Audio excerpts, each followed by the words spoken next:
Ari, I am a big fat idiot. It happened again. An artist of an issue of New Mutants, who I was really mean about, saw me video.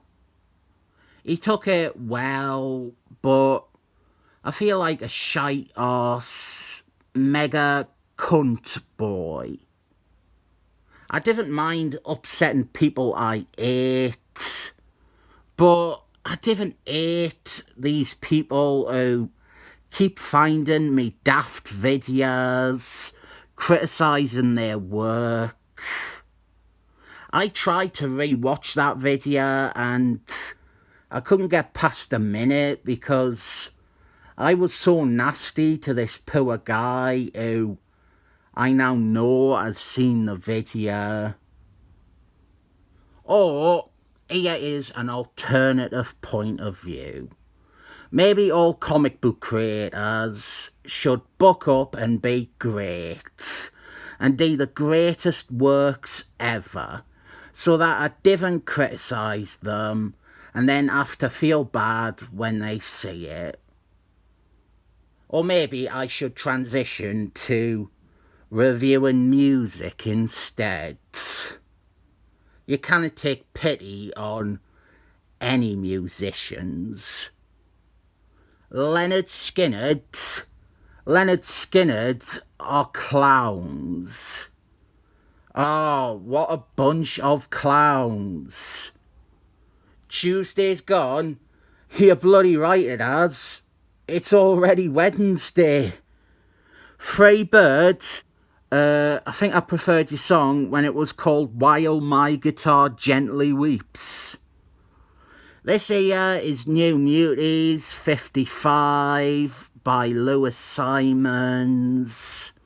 This is her first issue on the series after a long run by Christopher Clairvoyant. Louise Simonson, she has an uneven run on the title.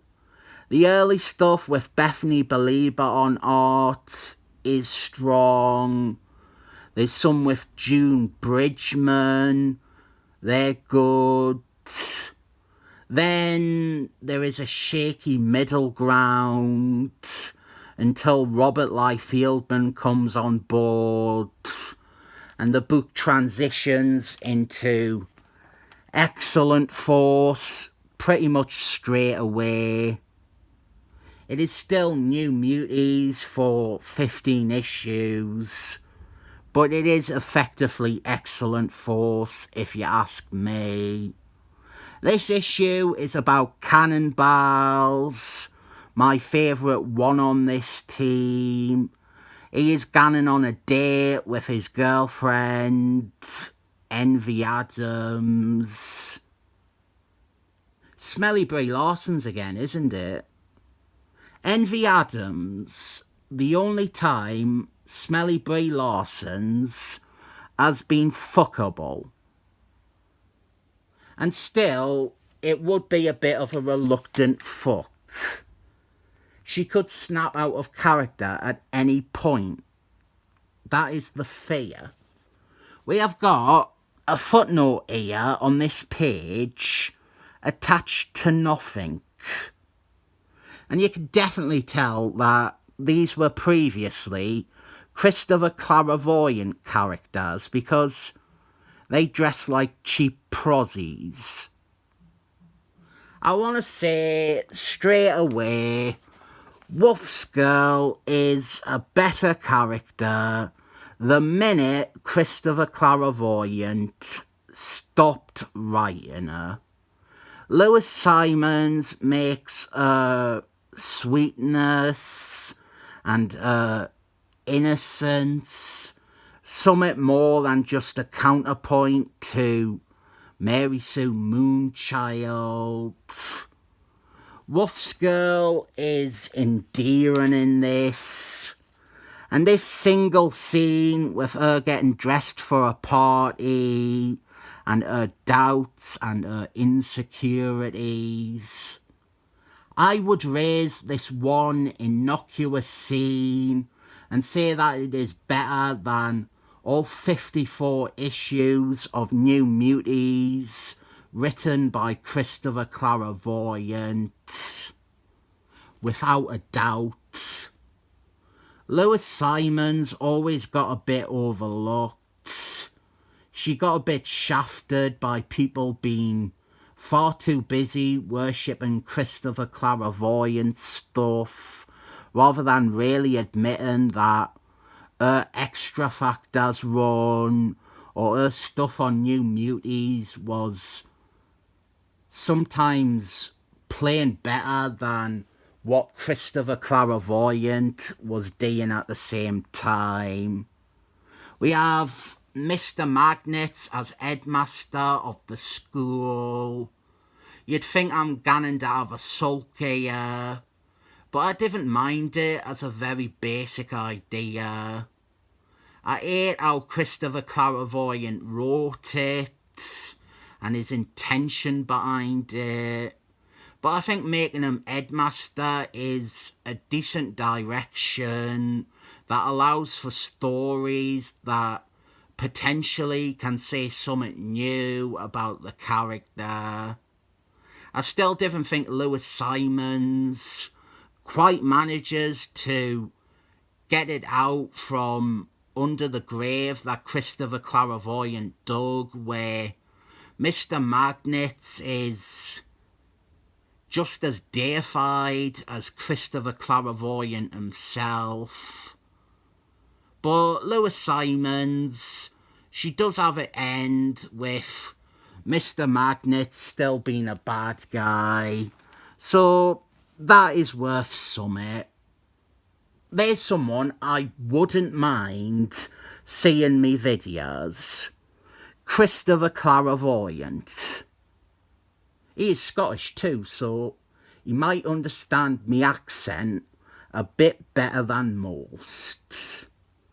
Speaking of him, Envy Adams, she is not just a rock music singer. That would be too simple for him. She is also an intergalactic music sensation with muty teleport powers, and she is also Queen of Space Thieves. Why can't anything just be normal with Christopher Clairvoyant? Why can't it Cannonballs just date a lass? He has to date an alien pop princess who travels the galaxy and has better powers than him. This is mostly a downtime issue. There is a story, but it involves Envy Adams's alien fan base and a sleazy alien man who is wanting to steal her from Cannonballs. So I'm not keen on it because it is a relevant alien shite in Excellent Men books again. But the quiet character moments are lovely. Some nice bits with Cyber and Wolf's Girl, and some fish out of water bits with Cannonballs. This story could be done with humans. You didn't need aliens giving Cannonballs pills. Naughty, naughty. Very naughty, Vera. If you have not heard the song Ebenezer Good by The Shaman, do yourself a favour. It is wonderful. I think that song is maybe about drugs. Cannonballs has a bad trip. And now I am wondering, have they given him ecstasy from planet Earth? Or is it from outer space? Do they also have Molly in space? I didn't like that A is called Molly now. It used to be called A, and sometimes X. And Molly seems like it's gone in the wrong direction for slang. It takes longer to say Molly than it does A. I like this little scene here with Cannonballs trying to fight off the aliens while having a trip. 55 issues in, and it is the most that he has gotten to do in the series so far. And even though there are aliens with wings, I still recommend this issue. It is fun, it is light-hearted, but in a good way.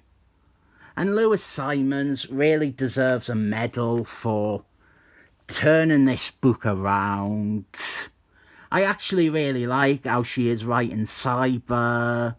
She found a way for him to use his powers earlier in the issue, and she is amping up the romantic tension between him and Wolf's Girl, which is nice.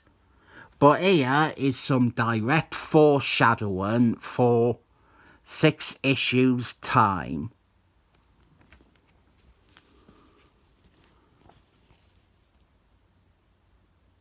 7 thumbs up.